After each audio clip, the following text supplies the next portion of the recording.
Conklin and Company with 13 ABC Action News anchor Lee Conklin. First with what's happening behind the headlines. And Take 3, our panel of political analysts. Morning, everybody. Welcome into another edition of Conklin and Company. Hope you're enjoying your Thanksgiving holiday, having a great weekend with family and friends. Today on the program, can they stop it? Can they hope to contain it? The migration, hopefully not a migration, but the infestation, what could be a problem of the Asian carp getting into the Great Lakes. We're going to talk with an expert from Bowling Green State University a little bit later on. No Take 3 today. That comes up in just a few minutes here on Conklin and Company. Also, economic development here in Northwest Ohio with the Economic Development Foundation of the city of Oregon, celebrating their 20th anniversary with a big shindig next week. And we'll talk with two representatives of the city on the Bay, Oregon on the Bay, in segment 2 today. But first, let's talk Toledo, the man who will lead the city of Toledo for the next 4 years, the mayor-elect. Michael Collins is here for the first time since he was elected last month now. Here we are on December 1st, as this airs on Sunday morning. Right. But let's be honest. It'll be a month before Thanksgiving here, just before. Congratulations. Thank you very much, Lee. And here we go. We've had some time now to digest this and take it in. Got your transition team. And there's been some talk that members of the team are very familiar faces in this area, at least the ones making headlines. Mayor-elect. But tell us what progress that transition team has made so far. Well, I think they've done a really great job. And when people question whether or not former mayors Ford and Finkbeiner should be there, the reality is they have 16 years of service in that executive office. And you learn from people. I don't think it would be responsible to just walk away from 16 years of experience and not listen to what they have to say. Former Mayor Ford's going to be on City Council, and that's going to be helpful. And former Mayor Finkbeiner is not going to be employed by the City of Toledo, so that should... We heard that he's not going to be on council either. Can you verify that today? I have no idea who's going to replace me. Well, and that leads to the next question. Who would you like to see sit in District 2 on that seat that you had? It's, that's a tough question to answer. I'm very concerned about Frank District Salassi? 2. I've heard the name, yes, yeah. But the administrative branch of government should not, and I will not, play a role in the decision-making process. No role whatsoever? No, I don't think that would be appropriate for me to do. I just hope, and I have confidence, that they will collectively find a person who is going to represent District 2 and do a stellar job of it. Economic development. Let's talk turkey here on the Thanksgiving weekend. Made some news about wanting to raise the pay of the economic development director from $92,500 to $132,500 to $135,000. And council said, let's hold off on this right now. I mean, what's your feeling? Do you really feel you have to go up $40,000 to attract a white knight who can come in here and really get things done? Really, when you go out and you look in the field, I mean, quite frankly, you can get somebody for $92,500 that is either going to be at a bus stop and leave, such as they had with Dean Monsky, or you can get someone who is really going to commit. Who's on your transition team as well. That's correct. Yeah. Excellent person. I really have the utmost respect for him. But in order to be able to make this work, as I pledged, we're going to take the mayor's office, which now consists of 12 people, and we're going to reduce that to 8. So the salary savings in there will more than be adequate to justify the additional $40,000. Do the 4 people who are not going to be with the administration know it yet?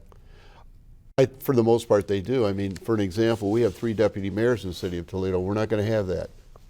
And so what we're doing is we're adjusting the administrative office on the 22nd floor to basically scale it down so that we can make the arrangements we need. One of the promises you made during the campaign. That's correct, and we're moving forward for it. And it's not a promise that will not be fulfilled. It'll be a promise that will be fulfilled on the 2nd of January of 2014. Is that part of the job of the transition team to decide what roles are essential? And actually it is, and that's where you take the blend of experience, you take the blend of the business community, because there is a strong component of the business community on this. A blend of people who have been there, and you homogenize all of this, and you come up with what I feel to be is a very strong component. I do not participate in their meetings. I feel that should be separated until we receive their reports on the 12th of December, and then when I get back from Harvard, I will go forward. You're looking strangely at me when I said Harvard. Yeah, what's going on there? They have an institution out there. I think it's called a university. Yes, And I'm familiar with it. Yeah, you're familiar with Yes. it? Okay. I have been invited by Harvard, by the John Fitzgerald School of Government out there, and I feel honored. And there's no taxpayer dollars being spent on that, so we might as well get that on the table. No, I was invited to attend a 4-day session at Harvard where they're going to bring in 20 people, 20 mayors, newly elected, and it's going to be an educational experience, and I'm really looking forward to it. Okay, and then when you get back, then you get back to the... when I get back on the 12th, they will give us the reports. We'll go through all of the reports and the recommendations, and then we'll make decisions accordingly. All right, but have you talked with Chief Derek Diggs since you have Yes, been... I have. And I've had 2 conversations been able with him. to reveal any part of those conversations as to where you're going in the future with Toledo's police chief? Well, I'm not going to go into the details of the conversations because they were conducted just between Chief Diggs and I. It would be my assumption that after I get back from Harvard, I will have a decision from Chief Diggs. So signing in or being sworn in, yes, going into office. I will have a decision January from Chief 2nd. Diggs before I assume my responsibilities as mayor. How soon will the Northwest District Station be reopened? What I plan on doing, as soon as I get in, we're going to have to open the doors and see what exactly is going on inside the building. And we've been very fortunate. It was formerly a dentist's office, and one of the employees who actually participated in the construction of the building, who has total knowledge of the building, she has come forward and she said, I'll come in with you and I will show you where some of the problems are that exist and why they exist, because certain things haven't been properly taken care of. So I'm very fortunate in that regard.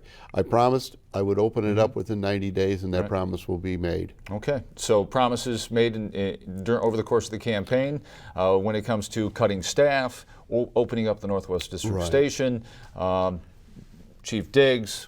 We're still not exactly sure what will happen at this point. Making news this past week, Mayor-elect Collins, and the past couple of weeks actually, since one of the debates during the campaign was the Treese family coming forward, a proposal to the city of Toledo, the Port Authority first, and then the city.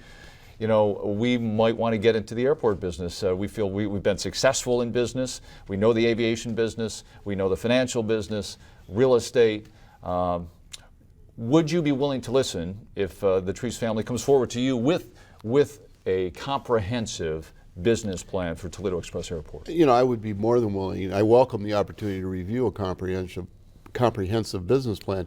However, I would have to also say that I have looked at what took place just most recently, this year as a matter of fact, and then in 2009 with the Midway proposition over in Chicago, where the city of Chicago was trying to move that out of their responsibilities.